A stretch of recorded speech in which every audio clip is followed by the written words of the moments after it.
Fiat ಲಿನಿಯಾ. ನಮ್ಮ friend Aman phone ಮಾಡಿದರು, sir ಗಾಡಿ ಏನು ವರ್ಕೇ ಆಗ್ತಾಯಿಲ್ಲ ಅಂತ. ಅಮಾನ್ ಅಂಗಡಿ ಹತ್ರ ಬಂದಿದ್ದೀನಿ ಇವಾಗ. ಪೆಟ್ರೋಲ್ ಫಿಯಟ್ ಲಿನಿಯಾ ಪೆಟ್ರೋಲ್, ಅದಕ್ಕೆ ನೋಡೋಣ. ಶೆಲ್ಫ್ ತೊಗೊಂಡಿದ್ರು ಏನು ಶೆಲ್ಫ್ ತೊಗೊಳ್ತಲ್ಲ ಅಂತ, ಅದು ಚೆಕ್ ಮಾಡೋಣ ಏನಾಗಿದೆ ಅಂತ.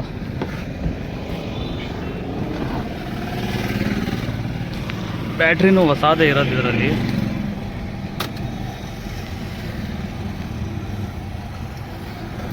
ಎಲ್ಲ ಸಿಂಬಲ್ ಎಲ್ಲ ಬರ್ತಿದೆ.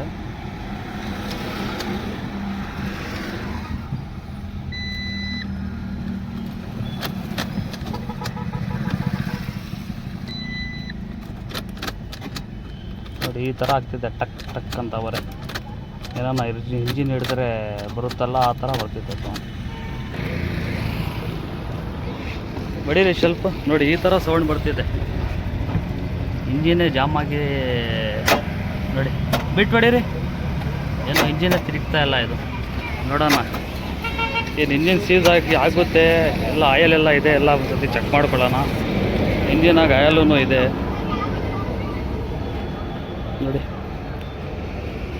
ಆಯಲ್ಲೂ ಕರೆಕ್ಟಾಗಿದೆ. ಇಂಜಿನ್ ಹಿಡಿಯೋಕ್ಕೆ ಚಾನ್ಸೇ ಇಲ್ಲ ಇದು. ನೋಡೋಣ, ಇದು ಬೆಲ್ಟ್ ತೆಗ್ದು ಏನಾನ ಜಾಮ್ ಗೀಮ್ ಇರ್ಬೋದು, ಯಾವ್ದಾನ ಒಂದು ರೋಲರ್ ಇಲ್ಲಾಂದರೆ ಯಾವ್ದಾನ ಒಂದು ಬೇರಿಂಗ್ ಯಾವ್ದಾನ ಜಾಮ್ ಇರ್ಬೋದು, ಚೆಕ್ ಮಾಡೋಣ. ಅದು ಬೆಲ್ಟ್ ತೆಗ್ದು ನೋಡೋಣ, ಏನಾನ ಪ್ರಾಬ್ಲಮ್ ಇರ್ಬೋದು. ಡೈನಾಮ ಇಲ್ಲಾಂದರೆ AC ಮೋಟ್ರು ಇಲ್ಲಾಂದರೆ ಯಾವ್ದಾನ ಒಂದು ಬೇರಿಂಗ್ ಇಲ್ಲಿರುತ್ತೆ ನೋಡಿ. ತೆಗೀರಿ ಈಚೆಗೆ.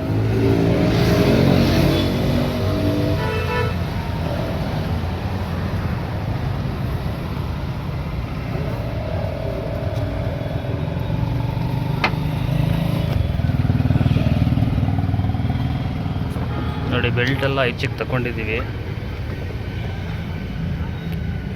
ಡೈನಾಮನ್ನು ಫ್ರೀ ಇದೆ, ರೋಲರನ್ನು ಫ್ರೀ ಇದೆ.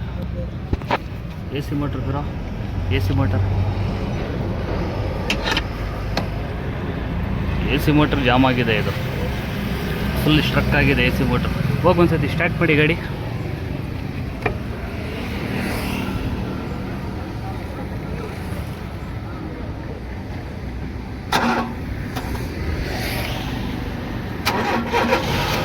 ಸ್ಟಾರ್ಟ್ ಐತೆ ನೋಡಿ, ಏನಿಲ್ಲ. ಇದು AC ಮೋಟ್ರ್ ಜಾಮ್ ಆಗಿದೆ ಇದು, ಅದಕ್ಕೋಸ್ಕರ ಇಂಜಿನ್ ಜಾಮ್ ಆಗಿರೋದು. ಅದು ಏನು ಬೇರೆ ಏನು ಕಂಪ್ಲೇಂಟ್ ಇಲ್ಲ.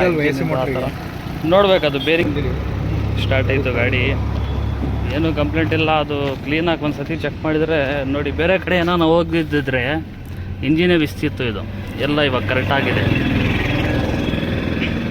ಇಂಜಿನ್ ಜಾಮ್ ಆಗಿದೆ ಅಂದ್ರೆ ಇಂಜಿನೇ ಬಿಸ್ತಿತ್ತು. ಇವಾಗ ಎಲೆಕ್ಟ್ರಿಷಿಯನ್ ನಮಗೆ ಅಮಾನ್ ಅವರು ಫೋನ್ ಮಾಡಿದರು, ಬಂದಿದ್ದು ಅಮಾನ್ ಅವ್ರ ಅಂಗಡಿ ಹತ್ರ ಬಂದು ಚೆಕ್ ಮಾಡಿದ್ದೀವಿ. ಏನು ಆಯಲ್ ಇದೆ, ನೀರಿದೆ, ಎಲ್ಲ ಇದೆ. ಅದಕ್ಕೆ ಮೋಟ್ರ್ ಜಾಮ್ ಆಗಿ ಇಂಜಿನ್ ಜಾಮ್ ಆಗಿದೆ. ಇವಾಗ ಸ್ಟಾರ್ಟ್ ಎಲ್ಲ ಆಗಿದೆ. ಓಡಾಡ್ಕೊಳ್ಳೋಕ್ಕೆ ಇದನ್ನು ತೆಗಿಯೋದೇ ಇಲ್ಲ ಗಾಡಿ, ಅದು ಸಮಸ್ಯೆ ಆಗಿತ್ತು.